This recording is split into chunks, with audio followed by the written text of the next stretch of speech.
Awakened to life out of the night of unconsciousness, the will finds itself as an individual in an endless and boundless world, among innumerable individuals, all striving, suffering, and erring. And, as if through a troubled dream, it hurries back to the old unconsciousness. Arthur Schopenhauer. Welcome back to the Will to Wisdom. That quote, stark and challenging, comes from Arthur Schopenhauer, the philosopher often called the philosopher of pessimism. But don't let that label deter you. Schopenhauer's work, particularly his magnum opus, The World as Will and Representation, offers not just a diagnosis of suffering, but a profound and complex exploration of potential pathways to its alleviation. In our last episode, we uncovered Arthur Schopenhauer's shocking diagnosis that existence itself is suffering, that the blind will driving all life from gravity's pull to our deepest craving straps us in an endless cycle of need, temporary relief, and renewed desperation. But here's where it gets fascinating. Schopenhauer didn't just leave us in despair. He discovered something extraordinary, a specific type of cognition that doesn't serve our desires, but actually silences them. He called it the tranquilizer of the will. This isn't your ordinary knowledge. This isn't learning facts or skills to get ahead in life. This is something far more radical, a way of seeing that transforms the very ground of your being. Today, in part 2, we're diving deep into this revolutionary concept, cognition as the tranquilizer of the will. We'll explore what this mysterious knowledge actually is, how it differs from everything you've ever learned, and why Schopenhauer believed it holds the key to escaping the prison of endless wanting. But I must warn you, this journey will challenge everything you think you know about knowledge, reality, and what it means to be human. Part 1. The will's deep roots and suffering's grasp. To appreciate how cognition can tranquilize the will, we first need to firmly grasp the nature and depth of the will and its inescapable link to suffering. Schopenhauer tells us that the will is the innermost, the kernel of every individual thing and likewise of the whole. It is the essence in itself of all things. This isn't a conscious, thinking entity.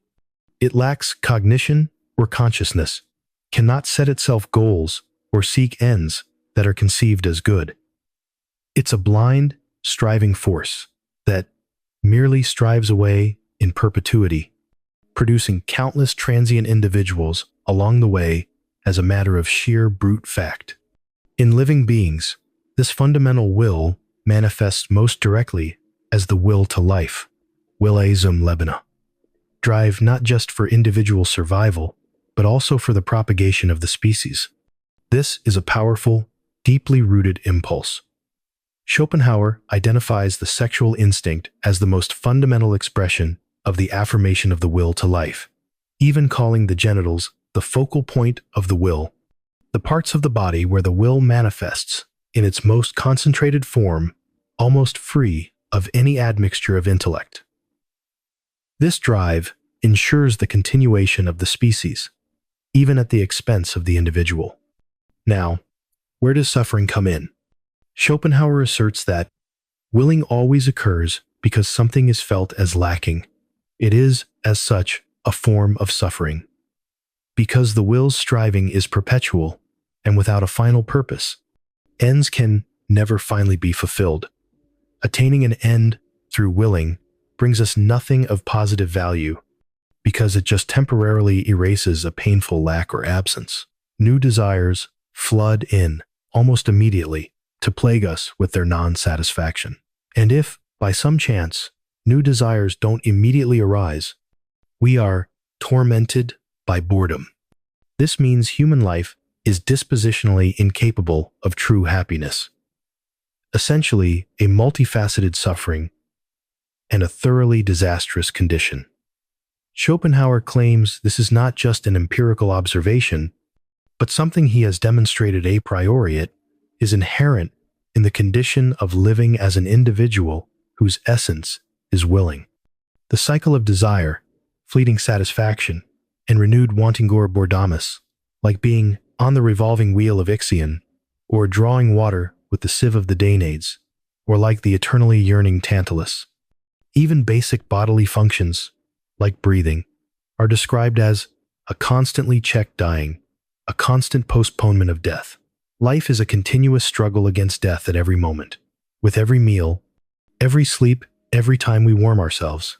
And yet, death has to win in the end, because we have been cast into death ever since birth, and it is only playing with its prey for a while before devouring it. This vision is stark.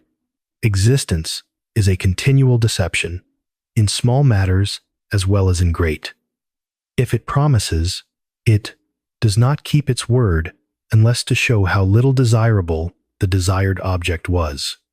This suffering isn't just pain, it's also the deep dissatisfaction arising from the will's blind, purposeless nature.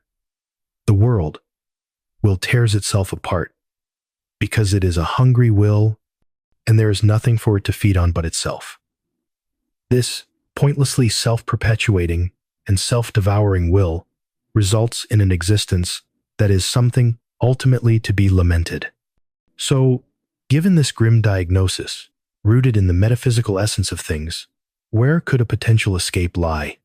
If willing is suffering, perhaps the only way to alleviate suffering is to cease willing. But how can something whose very essence is willing simply stop? This is where Cognition, a special kind of knowledge, enters the picture. Part 2. Ordinary Cognition, the will's servant. Before we delve into the specific kind of cognition that can offer release, it's crucial to understand what Schopenhauer means by ordinary cognition and how it usually functions in the world of representation. The world as representation is the world as it appears to us, structured by our forms of perception and understanding, space, time, and causality. This is the empirical world, the world of individual objects and events, governed by the principle of sufficient reason. Ordinary human cognition or perception, our intellect, Verstand, our capacity for abstract thought and reasoning, Vernunft, according to Schopenhauer, primarily a tool that serves the will. Our ability to perceive and investigate the world functions primarily to enable us to manipulate the objects that confront us in order to continue existing and to reproduce ourselves. Cognition here is instrumental. It's focused on identifying objects, understanding their relations, cause and effect, and using this knowledge to satisfy the will's demands for survival, comfort, pleasure, and reproduction. This ordinary cognition operates within the confines of the principium individuationis, the principle of individuation, the understanding of the world as composed of distinct, separate individuals located in space and time. Our intellect grasps particular things, focusing on their relations within the causal chain. This is the cognition of the everyday person, absorbed in the pressure of desires with their constant hopes and fears. It is the cognition that sees the world through the lens of the ego, regarding the good as consisting in what we can attain through the activity of our own individual wills. It is focused on concern for the constant demands of the will, whatever form they take. While useful for navigating the empirical world, this kind of cognition, precisely because it serves the will and operates within the framework of individuality and causality, cannot fundamentally liberate us from suffering. It merely helps us pursue fleeting satisfactions and avoid immediate pains, keeping us firmly on the revolving wheel. It is the cognition of wanting to have and yet not having, focused on the trivial more and less of what the individual can avoid or attain. It is incapable of reaching the deeper, underlying essence of things, the will itself, which lies beyond the forms of space, time, and causality that our ordinary intellect employs. So, if ordinary cognition is bound to the service of the will and the cycle of suffering, what kind of cognition could possibly offer a way out? Part 2. Ordinary Cognition, the will's servant. Before we delve into the specific kind of cognition that can offer release, it's crucial to understand what Schopenhauer means by ordinary cognition and how it usually functions in the world of representation. The world as representation is the world as it appears to us, structured by our forms of perception and understanding, space, time, and causality. This is the empirical world, the world of individual objects and events, governed by the principle of sufficient reason. Ordinary human cognition or perception, our intellect, Verstand, our capacity for abstract thought and reasoning, Vernunft is, according to Schopenhauer, primarily a tool that serves the will. Our ability to perceive and investigate the world functions primarily to enable us to manipulate the objects that confront us in order to continue existing and to reproduce ourselves. Cognition here is instrumental. It's focused on identifying objects, understanding their relations, cause and effect, and using this knowledge to satisfy the will's demands for survival, comfort, pleasure, and reproduction. This ordinary cognition operates within the confines of the principium individuationis, the principle of individuation, the understanding of the world, as composed of distinct, separate individuals located in space and time. Our intellect grasps particular things, focusing on their relations within the causal chain. This is the cognition of the everyday person, absorbed in the pressure of desires with their constant hopes and fears. It is the cognition that sees the world through the lens of the ego, regarding the good as consisting in what we can attain through the activity of our own individual wills. It is focused on concern for the constant demands of the will, whatever form they take. While useful for navigating the empirical world, this kind of cognition, precisely because it serves the will and operates within the framework of individuality and causality, cannot fundamentally liberate us from suffering.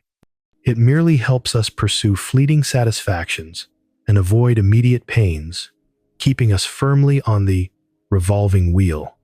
It is the cognition of wanting, to have, and yet not having, focused on the trivial more and less of what the individual can avoid or attain. It is incapable of reaching the deeper, underlying essence of things, the will itself, which lies beyond the forms of space, time, and causality that our ordinary intellect employs. So, if ordinary cognition is bound to the service of the will and the cycle of suffering, what kind of cognition could possibly offer a way out? Part 4. The Tranquilizer. Cognition of the suffering will. The aesthetic experience, while temporary, reveals the possibility of a form of cognition that is not subservient to the individual will. This opens the door to Schopenhauer's central concept of a transformative insight that acts as a tranquilizer, quietive. This is a profound metaphysical, cognition, intuitive grasp of the suffering essence of the world and the illusory nature of individuality. It is a realization that goes beyond the aesthetic, delving into the very core of reality as will. Schopenhauer states that the denial of the will to life is manifest when willing comes to an end with that cognition. What cognition? Cognition of the essence of the world, which mirrors the will. Cognition that has arisen by grasping the ideas becomes a tranquilizer of the will, and the will freely abolishes itself. This cognition sees through the principium individuationis, the principle that distinguishes one individual from another based on their position in space and time.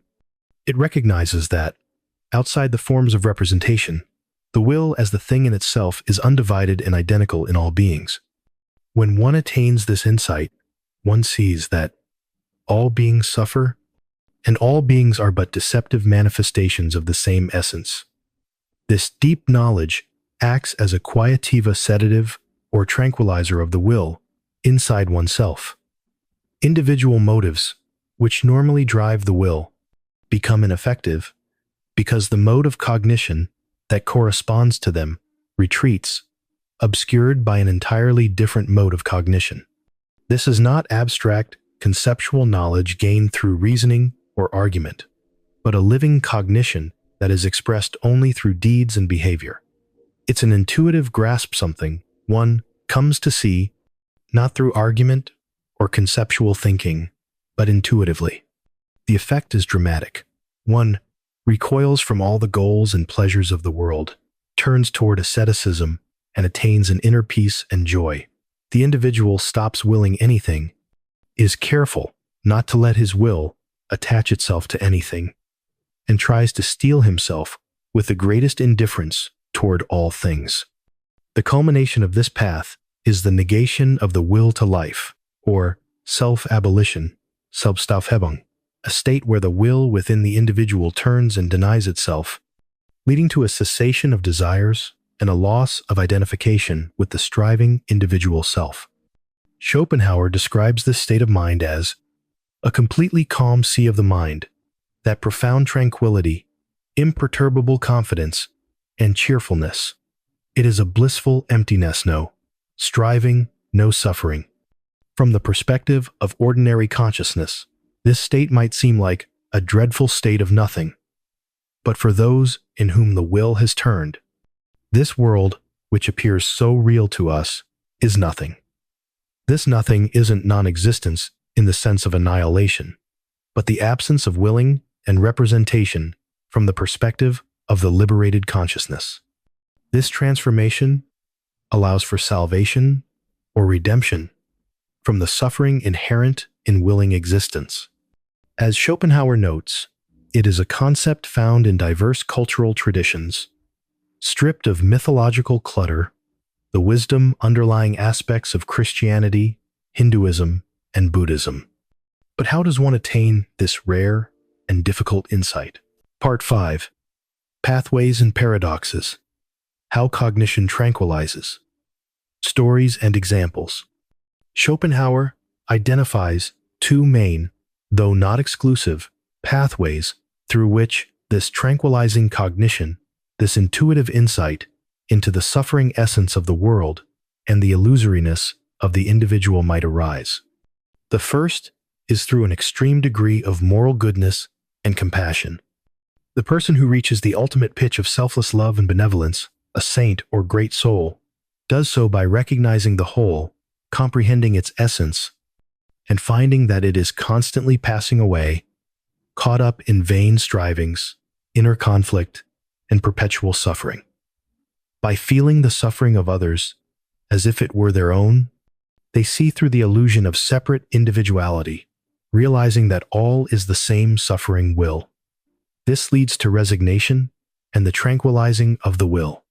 Schopenhauer notes that this insight arises intuitively, not through conceptual thought, distinguishing it from abstract moral reasoning.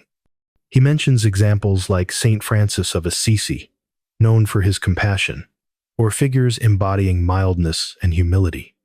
He sees aspects of this wisdom reflected in Christian ideas of redemption and self-denial found in the New Testament, although he emphasizes that this is the genuine Christian philosophy only if one goes to the core of the matter and does not remain stuck at the outer skin, discarding theistic dogma. The second, more frequent but still uncommon route is through experiencing suffering itself. The sheer brutality of one's particular life can purify one's vision and lead to the same recoil of the will.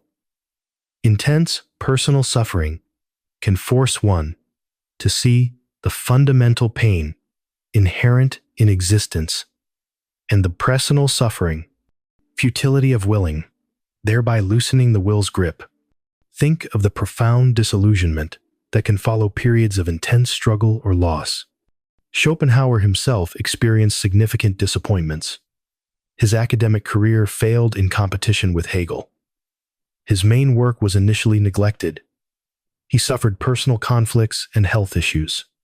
He noted his own struggles and how the pursuit of philosophical wisdom helped him navigate the pressure and the disappointments of his early years in Berlin, even if he denied a direct therapeutic application of his philosophy. His life, filled with striving and disappointment, might be seen as an illustration of the suffering condition that can lead to deeper insight, even if he claimed the insight itself was rare. Consider the chilling image of a penal colony that deeply affected Schopenhauer.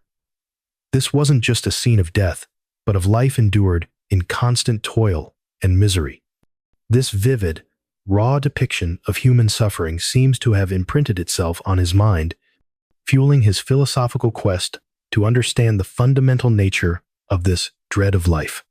He wasn't just observing, he was internalizing the essence of that suffering, connecting it to the universal condition of willing. This aligns with the idea that experiencing suffering can lead to the purified vision of the world's misery.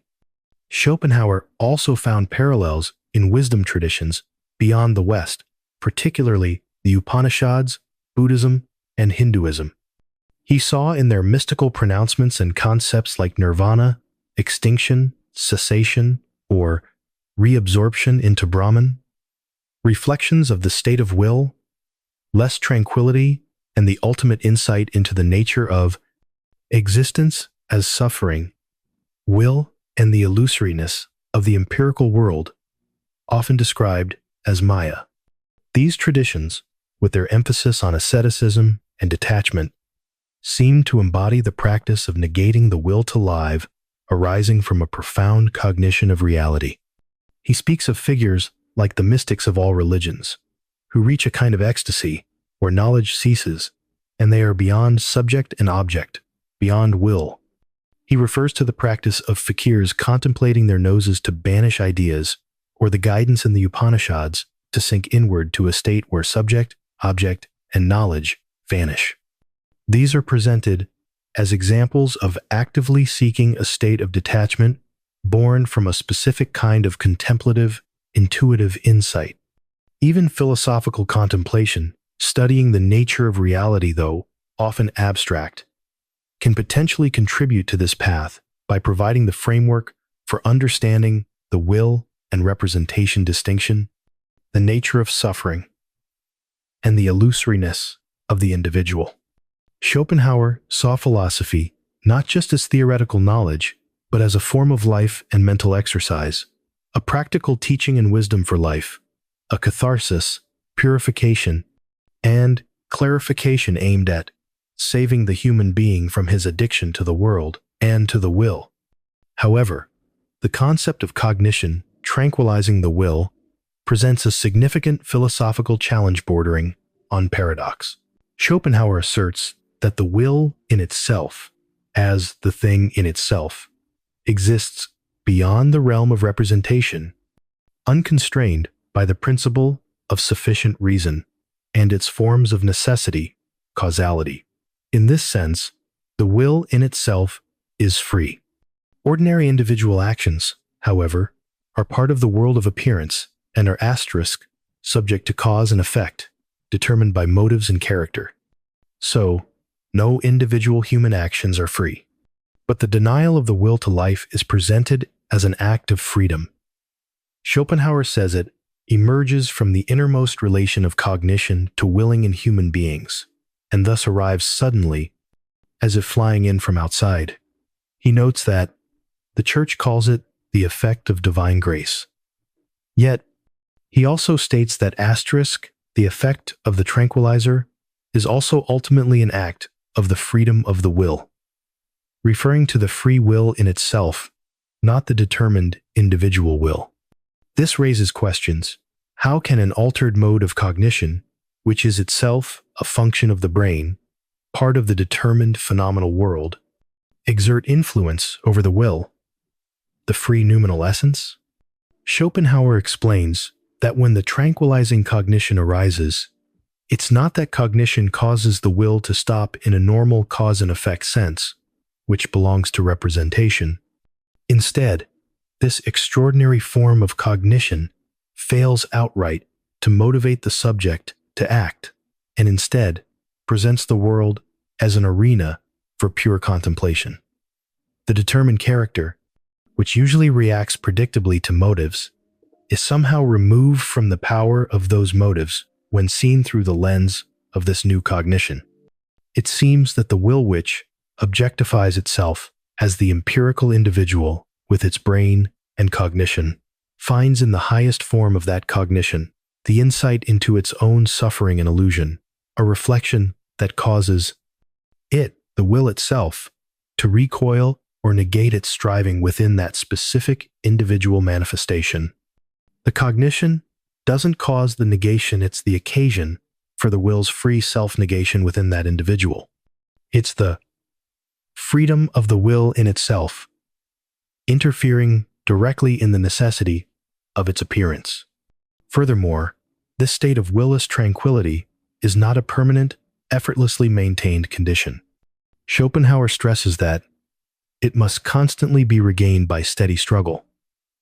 The body, as the objectification of the will to life, still exists, and the whole will to life still exists as a possibility and constantly strives to enter actuality and flare up again in all its blazing heat.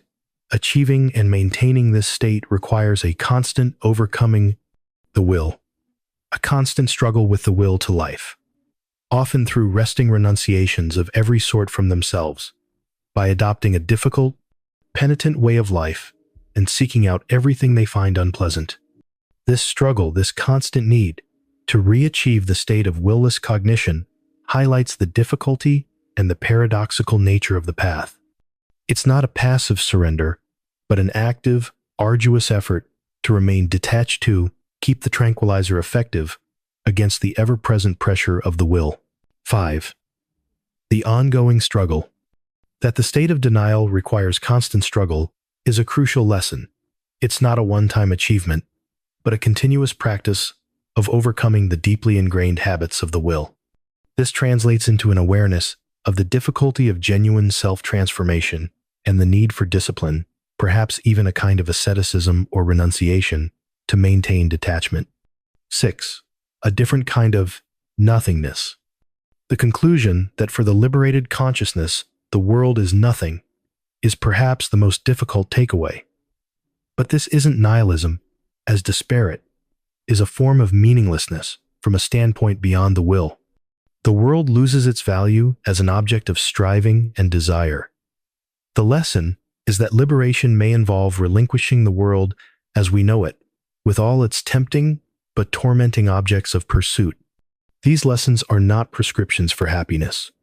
Schopenhauer suggests perfect happiness is unattainable, but they offer a potential path toward a state beyond suffering.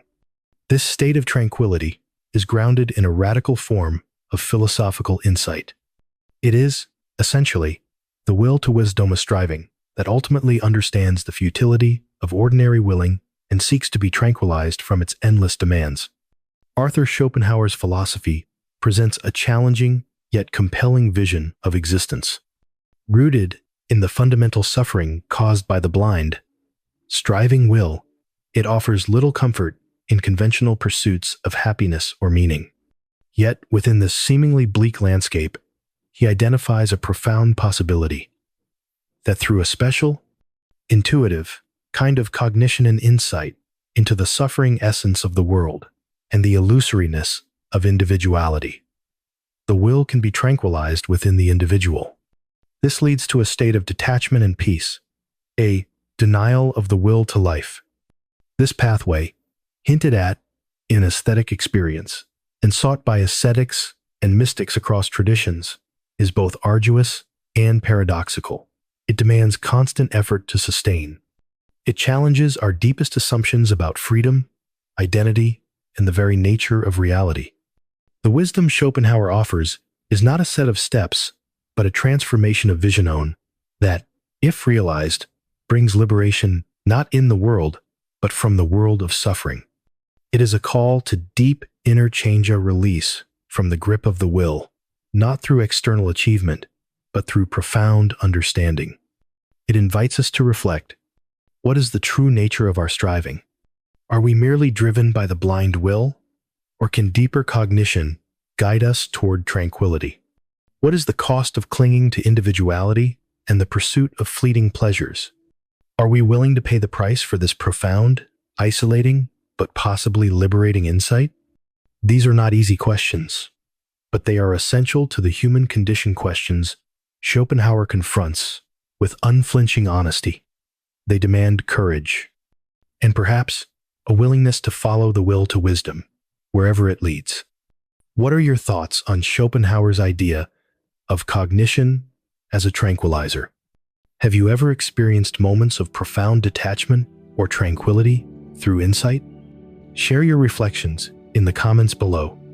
So there we have it, Schopenhauer's most radical proposition, that knowledge itself can become our liberation. Not the knowledge that serves our ambitions, but the rare cognition that sees through them entirely. It's a profound paradox, isn't it?